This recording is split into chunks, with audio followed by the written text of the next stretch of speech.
তো আজকে যেহেতু রবিবার দুপুর একদম দেখো রান্নাবান্না শুরু করে দিয়েছি। যত তাড়াতাড়ি রান্না করা যায় তত তাড়াতাড়ি ভালো। আজকে কিন্তু ভীষণ ঠান্ডা পড়েছে। একটু আগে আমি সোয়েটার পরে একদম জবুথবু হয়ে বসেছিলাম। তারপর যেহেতু রান্নাঘরে কাজ করবো এই জন্য আবার চেঞ্জ করলাম, সোয়েটারটাকে খুলে রাখলাম। কারণ আমি যখন কাজ করি তখন আমার কোনো হুঁশ থাকে না, তো ওই জন্য আগুনের ভয়ের জন্যই আমি খুলে রেখে দিই সোয়েটারগুলো, মানে যাতে কোনো রকম বিপদ না হয়। তো যাই হোক, এই আর বকবক করবো না। কি দুপুরবেলা রান্নাবান্না করলাম তোমাদেরকে দেখাই একবার, চলো। এখানে দেখো বরমশাইয়ের জন্য আলু পোস্ত একদম অল্প করেই করে নিয়েছি আজকে, এটুকুই আলু পোস্ত। আর এখানে করলাম একদম সবজি ঝোল। এর ঝোলটা খেতে ভীষণ ভালোবাসে শিম। আজকে দিয়েছি ফুলকপি, সে আবার ফুলকপি খায় না কিন্তু দিয়েছি। ফুলকপি আছে, বিনস আছে, আর আছে বড়ি, সব রকম দিয়ে বিনসগুলো একদম ভেতরে ঢুকে গেছে, যে একটা ঝোল করে নিয়েছি, সবজি ঝোল। আর এটা বরমশাই খাবে। আর এখানে আছে ডাল সেদ্ধ, তার জন্য ডাল সেদ্ধ দিয়ে খাবে।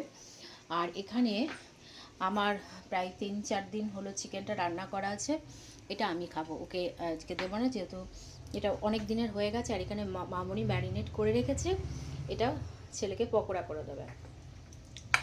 তো যাই হোক, এটা কেমন সমস্ত কিছু মাখানো আছে। আর এখানে আমার পোস্তটা বেশ গরম হয়ে গেছে, আমি খাবো চিকেন দিয়ে। আর এখানে একটু শাক আছে, সেই বেতো শাক, আর গরম করবো, ভীষণ টাইট হয়ে আছে, এটা পরে দেখাচ্ছি। আর এখানে একটা আমলকি সেদ্ধ আছে। তো এই হচ্ছে ব্যাপার। এখন পোস্তটাকে নামিয়ে নিই, একদম শুকনো হয়ে গেছে। পোস্তটাকে নামিয়ে দেখো আমার সমস্ত কিছু কমপ্লিট, একদম ডিমের অমলেট করে ঢেকে রেখেছি। এখানে মামুনির চিকেন, এই কী বলে, কী ফ্রাই করছো, চিকেন পকোড়া। একটু আগেই বললাম, মামুনি একদম চিকেন পকোড়া ফ্রাই করছে, গরম গরম, দুর্দান্ত শীতের দিনে। তো চলো ভিডিওটা এখন এন্ড করি। তাকাও শাশুড়ি মা, তাকাও। তো চলো এখনকার মতো ভিডিওটাকে এন্ড করি। মামুনি চিকেন পকোড়া করছে গরম গরম। তো চলো, ভিডিওটা ভালো লাগলে প্লিজ লাইক করো, কমেন্ট করো, শেয়ার করো, সাবস্ক্রাইব করতে ভুলে না। চলো এখনকার মতন টাটা, আবার পরের ভিডিওতে দেখা হচ্ছে, টাটা।